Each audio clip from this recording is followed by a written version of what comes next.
Welcome back to Tria Space, and this is your space to grow.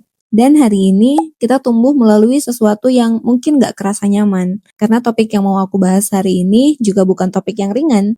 Ini bukan tentang rutinitas pagi yang indah, yang terlalu cakep. Bukan juga tentang skincare sebagai bentuk self-love, apalagi tentang quotes Instagram yang manis di timeline. Ini tentang sisi self-love yang jarang dibicarakan, yang berantakan, yang berat, yang gak selalu kelihatan cantik dari luar. Ayo duduk di sini sebentar, kita ngobrol jujur hari ini. Ada satu narasi tentang self-love yang sering banget kita konsumsi. Dan aku rasa udah saatnya kita jujur kalau narasi itu gak lengkap. Narasi itu kedengarannya kayak gini. Kalau kamu benar-benar mencintai diri kamu sendiri, kamu akan selalu ngerasa bahagia. Kamu gak akan mudah terpengaruh, gak akan mudah insecure, kamu gak akan pernah ragu, kamu juga akan selalu tahu kenapa kamu melakukan sesuatu. Karena narasi itu yang sebenarnya ngebuat kita jadi gak baik-baik aja. Kita jadi langsung menyimpulkan, berarti aku belum cukup mencintai diri sendiri. Itu beban yang kerasa gak adil. Dan sekarang aku mau bilang, itu bukan cara kerja self-love yang sebenarnya. Karena self-love yang asli itu bukan yang kelihatan di poster motivasi. Itu sebenarnya jauh lebih susah, tapi jauh lebih manusiawi, dan jauh lebih berani dari sekedar ngerasa baik-baik aja. Self-love yang palsu itu menjanjikan kebahagiaan tanpa luka. Self-love yang asli mengajari kamu cara untuk duduk bersama dengan luka itu.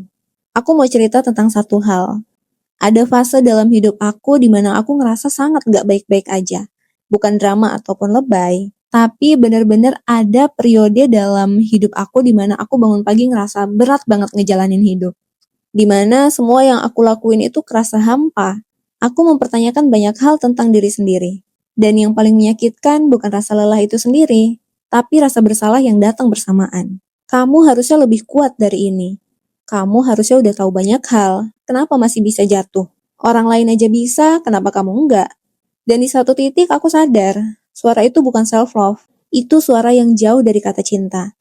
Ke diri sendiri maupun ke siapapun. Self-love yang kita kejar selama ini ternyata banyak syaratnya. Aku mencintai diriku sendiri hanya ketika aku produktif, ketika aku lagi baik-baik aja, ketika aku kelihatan kuat. Dan ketika kondisinya kayak gitu, aku bukan hanya gak baik-baik aja, tapi aku gak punya ruang untuk tidak baik-baik saja. Jadi kalau bukan selalu ngerasa baik-baik aja, lalu apa sih sebenarnya self-love itu? Yang aku pelajari adalah self-love itu bukan standar yang harus kamu capai. Dia adalah ruang yang kamu ciptakan untuk diri kamu sendiri, dalam kondisi apapun. Ruang untuk merasa lelah, tanpa harus memaksa untuk langsung bangkit. Ruang untuk gak selalu harus tahu semua jawaban, tanpa harus berpura-pura yakin. Ruang untuk sedih, tanpa harus selalu menemukan hikmahnya. Dan juga ruang untuk gagal, tanpa harus mengadili diri kita habis-habisan. Itu bukan kelemahan, itu justru bentuk cinta yang paling mahal. Karena kamu gak menarik cintamu ke diri sendiri hanya pada saat kamu ngerasa baik-baik aja, dalam keadaan sempurna. Coba bayangin kamu punya sahabat yang sedang dalam kondisi sulit. Apa mungkin kamu bakalan bilang, kamu harusnya lebih kuat, kamu harusnya udah move on, kenapa kamu masih begini? Enggak kan? Kamu bakalan duduk sama dia, kamu bakalan bilang, aku ada di sini ngedengerin kamu. Kamu bakalan nenangin dia dulu. Pertanyaannya, kenapa kamu gak perlakukan diri kamu sendiri seperti itu? Self-love yang sesungguhnya dimulai ketika kamu berhenti menarik cinta dari dirimu sendiri tepat di saat kamu paling membutuhkannya. Ada perbedaan besar antara dua hal ini, dan aku mau kamu benar-benar ngedengerin. Pertama, pura-pura baik-baik aja. Kamu senyum, kamu produktif, kamu bilang, aku baik ketika ditanya. Tapi di dalam ada sesuatu yang sebenarnya sedang kamu tekan. Kamu gak beri ruang untuk itu muncul, karena kamu takut kalau rasa tidak baik itu muncul, kamu gak bisa mengatasinya. Yang kedua, menghormati apa yang kamu rasakan. Kamu mengakui bahwa kamu lagi gak baik-baik aja. Kamu gak langsung lari dari perasaan itu. Kamu duduk bersamanya. Gak selamanya, tapi cukup untuk benar-benar ngedengerin apa yang lagi dirasakan dan apa yang disampaikan kepada kamu. Udah jelas kan perbedaannya? Yang pertama kelihatan seperti kekuatan, kalau yang kedua kerasa seperti keberanian. Dan self-love yang asli adalah yang kedua, di mana kamu berani mengakui kalau kamu lagi gak baik-baik aja. Karena rasa sakit kamu bukan musuh yang harus dikalahkan. Dia adalah bagian dari diri kamu yang lagi minta perhatian. Dan bentuk self-love itu artinya kamu mau memberi perhatian untuk itu. Karena sebenarnya emosi yang gak pernah kamu dengarkan, dia bukannya pergi, tapi malah berteriak lebih keras. Ini mungkin satu hal yang mengubah cara aku memandang self-love. Self-love itu bukan perasaan, itu serangkaian pilihan. Kamu gak harus merasa mencintai diri kamu untuk membuat pilihan yang mencerminkan cinta itu. Misalnya memilih untuk tetap tidur walaupun ada pekerjaan yang belum selesai. Tapi kamu tahu kalau tubuh kamu tuh butuh istirahat. Memilih untuk mengatakan tidak saat kamu tahu energi kamu bakalan terkuras. Meskipun ada rasa bersalah yang datang sesudahnya. Memilih untuk nggak membalas chat hari ini karena kamu butuh ruang untuk sendiri. Memilih untuk minta bantuan di saat ada bagian dari diri kamu yang bilang, kamu kan bisa sendiri. Pilihan-pilihan kecil itu merupakan bentuk self-love yang paling nyata. Dan yang paling penting, pilihan itu bisa kamu buat bahkan dalam keadaan kamu lagi nggak baik-baik aja. Bahkan ketika kamu lagi ngerasa nggak layak dicintai, termasuk oleh diri kamu sendiri. Kamu nggak perlu ngerasa mencintai diri kamu sendiri untuk memperlakukan diri kamu penuh cinta.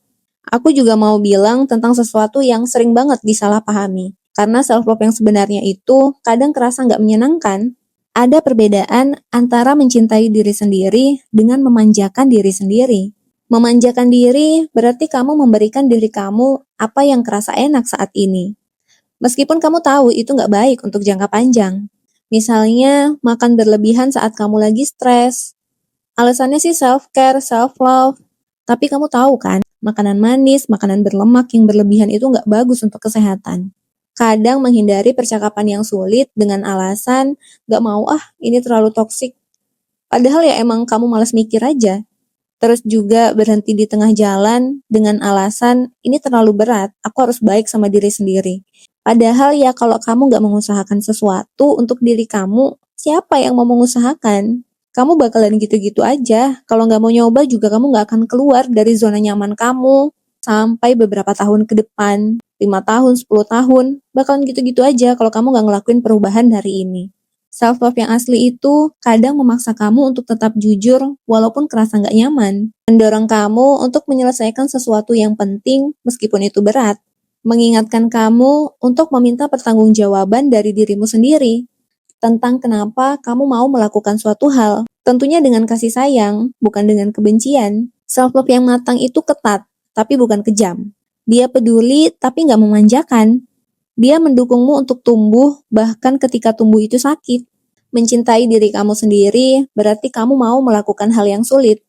Bukan karena kamu harus, tapi karena kamu tahu kalau kamu itu layak untuk versi terbaik dari hidup kamu. Jadi, kalau hari ini kamu lagi nggak baik-baik aja dan kamu pengen mempraktekkan self-love itu, dari mana kamu mulai? Pertama, akui dulu kalau diri kamu itu lagi nggak baik-baik aja. Jangan langsung cari solusi. Cukup duduk sebentar dan katakan ke diri kamu sendiri dengan kata-kata yang nyata. Aku lagi nggak baik-baik aja, dan itu nggak apa-apa banget. Kalimat itu lebih powerful dari yang kamu kira. Yang kedua, cari apa yang kamu butuhkan, bukan apa yang orang harapkan dari kamu. Butuh sendiri, ambil waktu untuk rebahan, untuk sendiri. Butuh ngobrol, hubungi seseorang yang emang kamu ngerasa nyaman dan aman sama dia. Butuh istirahat, kasih izin ke diri kamu untuk berhenti sebentar. Yang ketiga, jangan buat keputusan besar di saat kamu lagi di titik terendah. Self-love itu artinya kamu berani bilang ke diri sendiri kalau ini waktunya nggak tepat untuk mengambil keputusan tentang hidup kamu. Yang keempat, ingat apapun yang terjadi sama kamu hari ini, itu semua akan berlalu. Itu bukan hal yang permanen. Perasaan terburuk yang sebelumnya pernah kamu rasakan, itu udah berlalu. Dan sama dengan apa yang kamu rasakan hari ini. Sebelum aku tutup, aku pengen kamu ngelakuin satu hal. Nanti atau sekarang, coba tanyakan ke diri kamu sendiri, dalam waktu 6 bulan terakhir, kapan kamu ngerasa nggak baik-baik aja, tapi tetap memaksakan diri untuk kelihatan baik-baik aja? Coba tulis itu. Nggak usah langsung dianalisis, tulis aja dulu. Kemudian, coba tulis ini. Kalau itu terjadi lagi, aku akan ngapain? Dan selesaikan kalimat itu dengan sesuatu yang mencerminkan kalau kamu tuh cinta ke diri sendiri. Coba lakuin itu berkali-kali. Jangan cuma sekali, sampai respon pertama dari masalah itu menghasilkan kasih sayang, bukan penghakiman. Kalau kamu mau share apa yang kamu tulis, boleh coba di kolom komentar. Karena aku percaya kejujuran kamu menulis tentang itu hari ini bisa jadi sumber kekuatan untuk orang lain yang menontonnya. Self-love itu bukan tentang menjadi orang yang selalu kelihatan kuat. Bukan juga tentang gak pernah jatuh. Self-love itu berarti kamu selalu hadir untuk diri kamu sendiri. Bahkan di hari-hari ketika kamu ngerasa gak layak dicintai. Thank you for being here. This is your space to grow. Dan pertumbuhan yang paling berani itu dimulai ketika kamu mengakui kalau kamu gak baik-baik aja. Sampai ketemu di video berikutnya. See you!